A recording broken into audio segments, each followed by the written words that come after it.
तो concept skewness का ही था, कर्टोसिस वगैरह का था।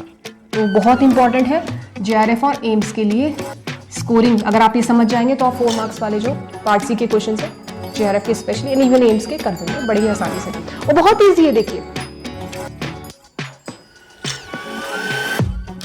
ओके ऐसे है, ऐसे हो गया। तो क्या ये डिविएट हो गया, आगे खिसक गया? तो क्या मीन में कोई चेंजेस आ रहे हैं, या मोड मीडियम में कोई चेंजेस आ रहे हैं, या मोड में कोई चेंजेस आ रहे हैं? कुछ अलग होएगा डेटा ये जो इधर और इधर लेफ्ट साइड राइट साइड इधर जो फ्लक्चुएट हो रहा है, जो कर्व अब इस तरीके से जा रहा है, ये स्क्यूनेस को।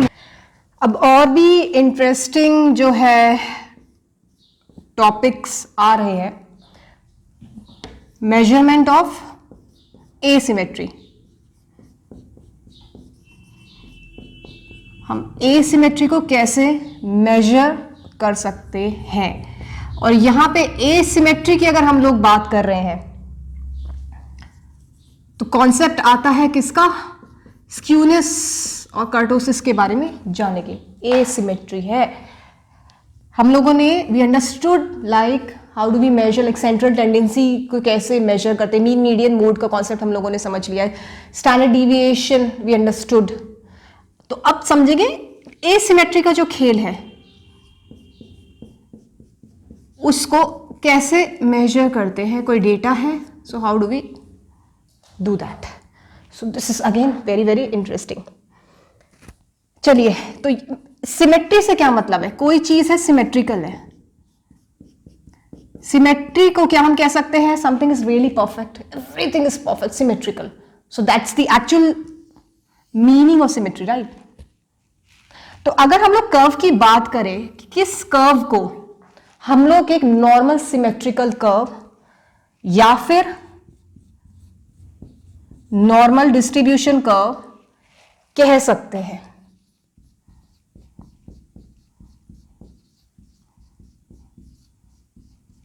तो किस तरीके का कर्व जो है नॉर्मल कहलाता है? तो अगर एक कर्व हमको मिलता है, अलग अलग डेटा दिए हुए हैं, बहुत सारे डेटा दे दिए जाते हैं, ठीक? तो सब कुछ निकाल के अगर कर्व जो है इस तरीके का जा रहा है, जिसको हम कह सकते हैं बेल शेप्ड, तो क्या आप यहां से रिकॉल कर रहे हैं पॉपुलेशन वाला इकोलॉजिकल पॉपुलेशन वाला curve, logistic curve, exponential curve? Recall याद आ रहा है? जेआरएफ के क्वेश्चंस पार्ट सी के याद आ रहे हैं? तो ये जो है अगर इस तरीके का बेल शेप्ड कर्व आता है, बेल हो गई ना, तो ये नॉर्मल डिस्ट्रीब्यूशन कर्व कहलाता है, सिमेट्रिकल कर्व कहलाता है, या फिर हम इसको गॉसियन डिस्ट्रीब्यूशन कर्व भी कह सकते हैं।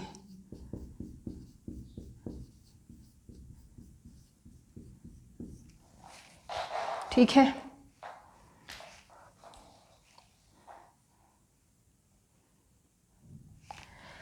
सो दैट मीन्स यहां पे जीरो कह सकते हैं। सो दिस इज जीरो, जीरो है।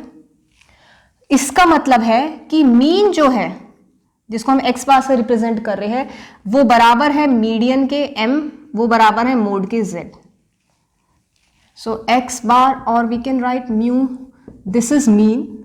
तो जब मीन, मीडियन और मोड तीनों ही बराबर होते हैं, तीनों में कोई फ्लक्चुएशंस नहीं है भाई, एक ही पोजीशन पे है, सब जीरो पे देखिए अटके हुए, सब कुछ जो है बराबर आ रहा है, तो वो एक सिमेट्रिकल कर्व है, नॉर्मल कर्व कहलाता है। अब मेरा क्वेश्चन ये है आप लोगों से, अगर मैं इसको थोड़ा सा खिसका दूं, अगर मैं इसको कुछ इस तरीके से कर दूं कि ये मैंने इधर ला दिया, ये ऐसे है, ऐसे हो गया, तो क्या ये डिविएट हो गया, आगे खिसक गया? तो क्या मीन में कोई चेंजेस आ रहे हैं, या मोड मीडियम में कोई चेंजेस आ रहे हैं, या मोड में कोई चेंजेस आ रहे हैं? कुछ अलग होएगा डेटा ये? तो ये जो इधर और इधर लेफ्ट साइड राइट साइड इधर जो फ्लक्चुएट हो रहा है, जो कर्व अब इस तरीके से जा रहा है, ये स्क्यूनेस को मेजर करता है। एसिमेट्री हो गई, स्क्यूनेस हो गया उसमें। तो ये कहानी है स्क्यूनेस की।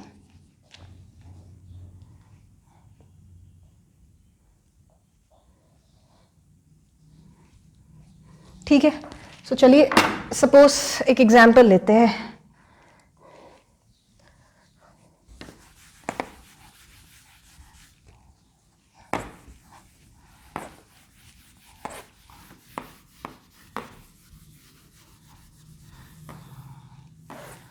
ओके, सपोज हम लोगों को डेटा मिला, बच्चे हैं, अलग अलग बच्चे हैं, अलग अलग एडल्ट्स हैं, और चिल्ड्रन बहुत सारे बच्चों की या कुछ बच्चों की, एडल्ट्स की और बच्चों की हम लोग हाइट मेजर कर रहे हैं। तो डेटा और कर्व्स हमको अलग अलग मिले। सपोज बच्चों का जो है, when we measured the heights, the particular data for children's height, तो वो जो है कर्व कुछ इस तरीके का आया, ऐसा आया।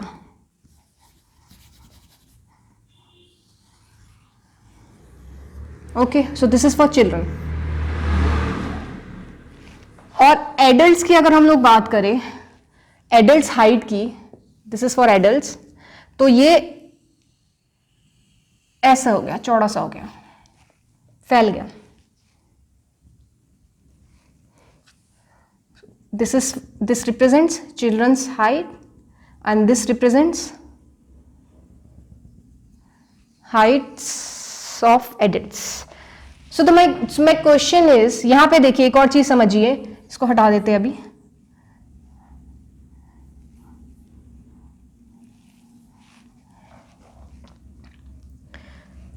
If we know this is mean, x bar और mu, यहां से लेके यहां तक ये क्या है, स्टैंडर्ड डिविएशन है।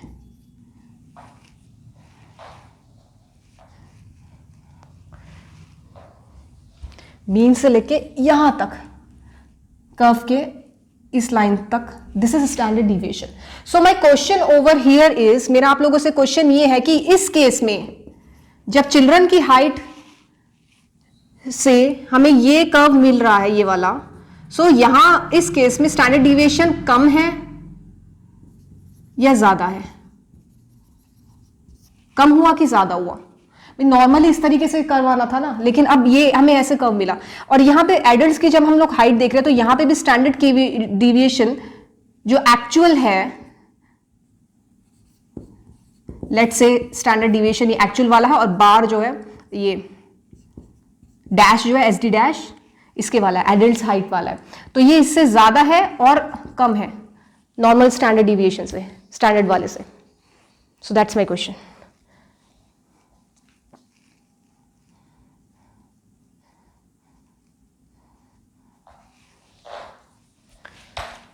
ठीक है, सो वी अंडरस्टूड कि जब इधर उधर मीन खिसक रहा है, फ्लक्चुएट हो रहा है, या फिर मीडियन भी कह सकते हैं ना, फ्लक्चुएट हो रहा है, तो उसमें सिमेट्री ना हो तो एक स्क्यूनेस आ गई है।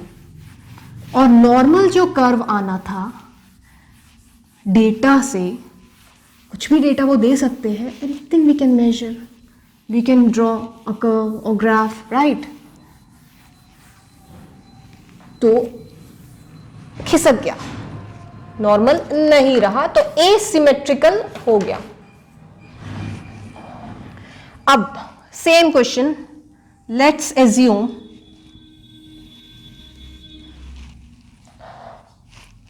कि जो नॉर्मल है, हमको पता है नॉर्मल डिस्ट्रीब्यूशन कर्व कैसे आना है।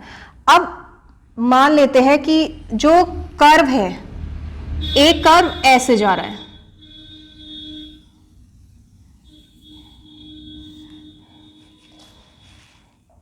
एक कर्व ऐसे गया, और दूसरा कर्व सपोज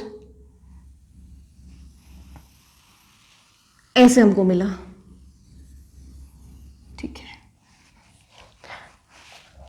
तो क्या इसमें स्क्यूनेस आ गई है? अब ये सिमेट्रिकल तो नहीं है, नहीं है ना, तो इसका मतलब इसमें स्क्यूनेस आ गई है। अब वो स्क्यूनेस या तो पॉजिटिव है या नेगेटिव है। इस केस में हम अगर मेजर करें तो यहां पे आ रहा है this is mode, this is median and यहां जो है मीन आए। सो ये मोड है, ये मीडियन, ये this one is blue line is median और this one is X bar mean. ठीक, इस केस में यहां पे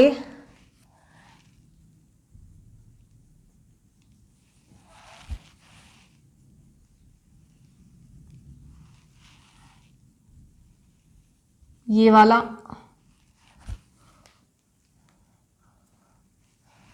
मोड है, this is mode,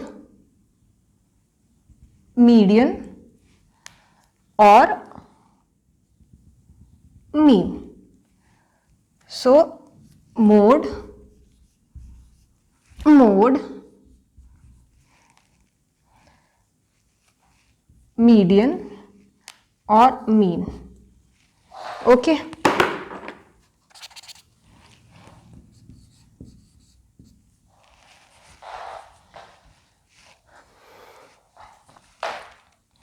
so mean जो यहां था नॉर्मली, जहां पे मोड हमको दिख रहा है, अब वो किस तरफ चला गया है?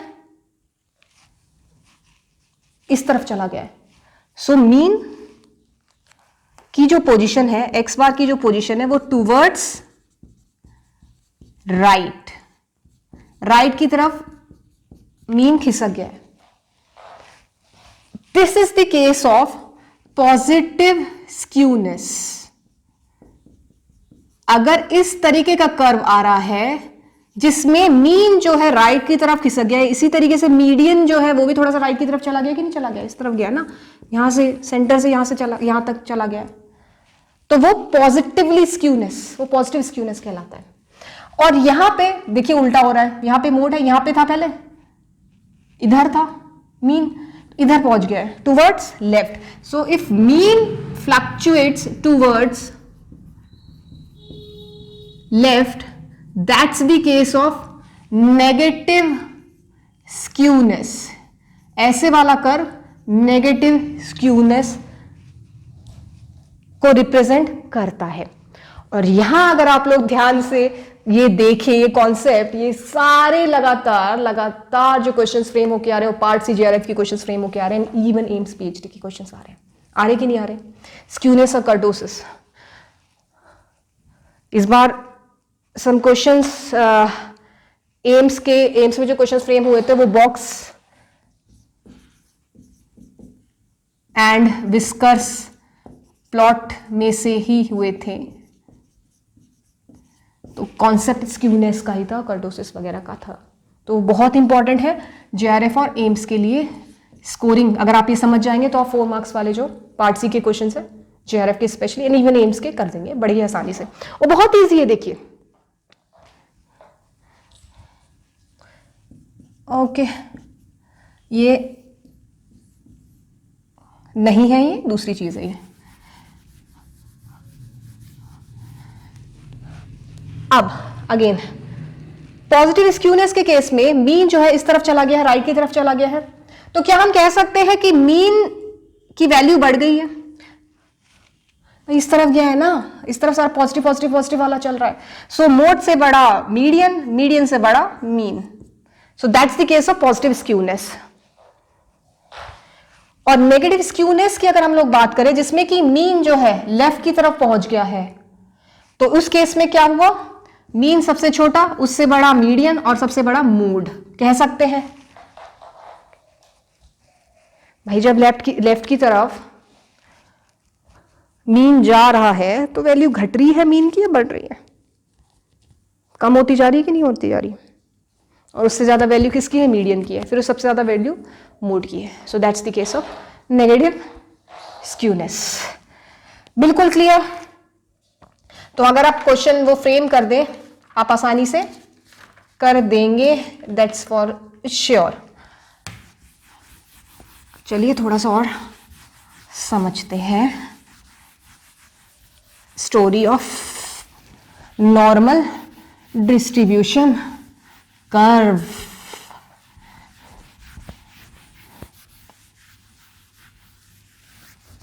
Okay, let's draw a beautiful symmetrical normal distribution bell shaped curve.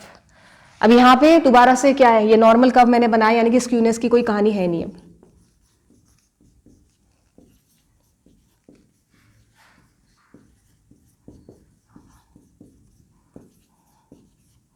Symmetrical कह सकते हैं,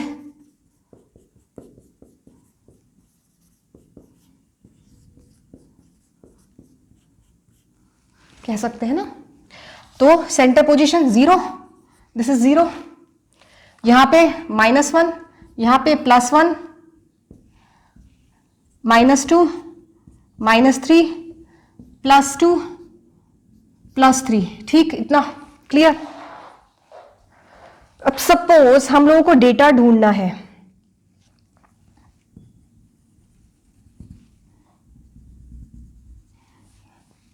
data we are finding now. Okay, तो -1 से लेके +1 तक ये जो है data, this is visible, this represents 68.2% of data जो कि -1 और +1 जो स्टैंडर्ड डिविएशन है मीन के अराउंड, उसको रिप्रेजेंट कर रहा है। -1 से +1 तक के बीच में जो डेटा आ रहा है दैट इज 68.2% डेटा है हमारा, और मीन के अराउंड, 0 के अराउंड देखिए, स्टैंडर्ड डिविएशन 1। अब यहां से लेके एक और, यहां से लेके -2 से लेके +2 और 0 से ही अगर हम देखें तो this is 95% of data. So normally जो 95% ऑफ डेटा के बीच में वैल्यूज वी गेट।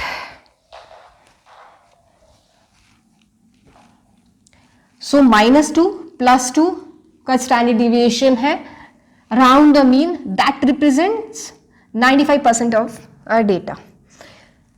-3 से लेके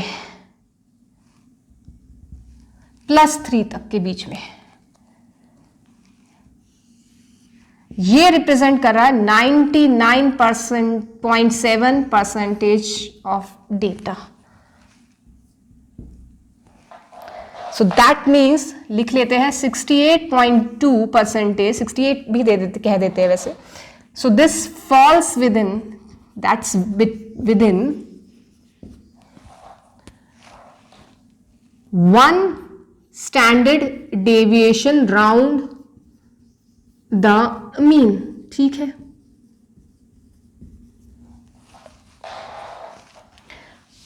%95 of data, this is data, falls within 2 standard deviation around the mean. Clear?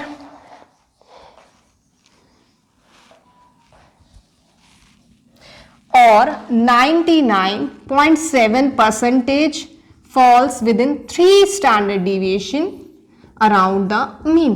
पूरा पूरा लिखने की जरूरत तो नहीं है भाई।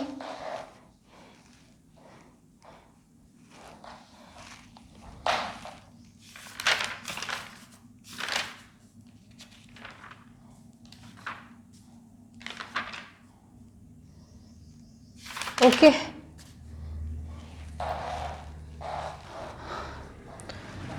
इसको हम कहते हैं सिग्मा रूल और एम्पेरिकल रूल और नंबरों का नाम दे देते हैं, क्या कहते हैं, 68, 95, 99.7 रूल, उसी के बेसिस पे नाम दे दिया गया।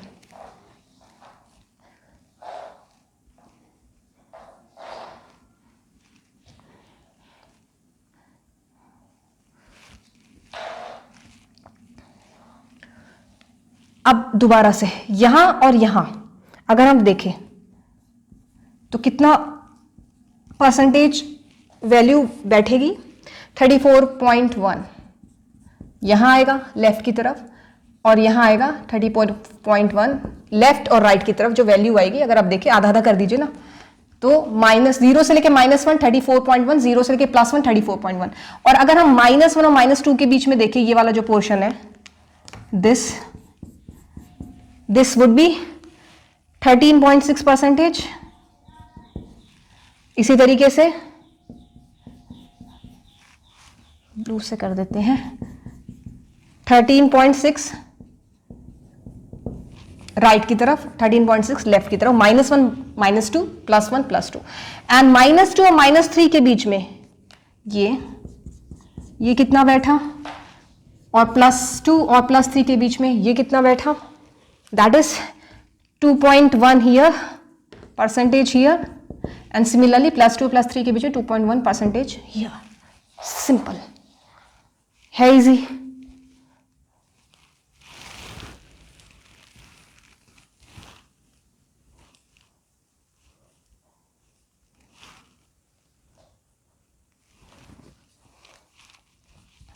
इजी।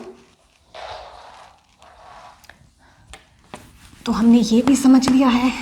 अब क्वेश्चन फ्रेम होके आ जाएगा तो हम खुशी खुशी एग्जाम में एंट्रेंस भी कर देंगे, चाहे वो JRF हो, चाहे वो एम्स हो, चाहे वो गेट, तो गेट में भी दे दीजिए, कोई बात नहीं, हम कर देंगे।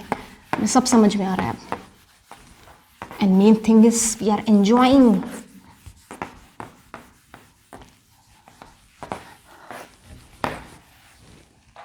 ओके, आप थोड़ा सा कर्टोसिस के बारे में अगर हम समझें तो हम लोगों ने वी ऑलरेडी डिस्कस्ड कि कर्टोसिस जो है पीकनेस को रिप्रेजेंट करता है, जो कर्व है, इतना हम लोगों ने समझ लिया था ना, जान लिया था। विड्थ वेरी कर रही है तो स्क्यूनेस का कॉन्सेप्ट आता है, कर्टोसिस लंबाई, टॉलनेस, पीकनेस। तो सिंपली थोड़ी बहुत चीजें कर्टोसिस के बारे में, तो लेट्स अज्यूम दिस इज 0, -2 +2, 2 के मल्टीपल्स चला लेते, -4 +4 -6 +6। अब एक जो कर्व है वो जा रहा है ऐसे, एक जो है वो जा रहा है ऐसे, और ये वाला जो है वो लंबा है और -2 और +2 ऐसे जा रहे हैं। ओके,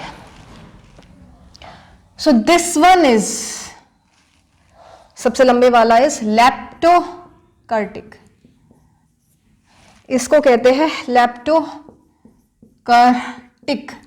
एंड K इज 0 से बड़ा। सिंपल, क्लियर है ये तो। ब्लू वाला इज मीजो, बीच का है, परफेक्ट है, मीजोकर्टिक कहलाता है। और इस केस में K जो है बराबर है 0 के, ये भी क्लियर है।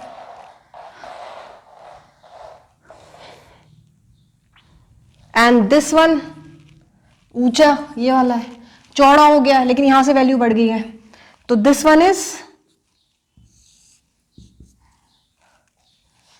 फ्लैट हो गया है। तो प्लैटी, प्लैटी हेलमिन्स हम लोगों ने एनिमल किंगडम में पढ़ते आ रहे, तो प्लैटी फ्लैट को रिप्रेजेंट करता है platy word. So platykurtic which means K is less than 0। K की जो वैल्यू है कर्टोसिस की वो 0 से कम है। तो ये थोड़ा सा आप ये वाला ग्राफ भी याद रखिएगा। अब थोड़े से कर्टोसिस और स्क्यूनेस के फॉर्मूले वगैरह आते हैं, विल डिस्कस, वो भी हम देख लेते हैं, देख लेंगे। हालांकि कॉम्प्लिकेटेड है थोड़े से फॉर्मूले, but plus numerical will be solving और भी बहुत इंपॉर्टेंट चीज़ें हम लोग डिस्कस करेंगे। तो चलिए आगे बढ़ते हैं।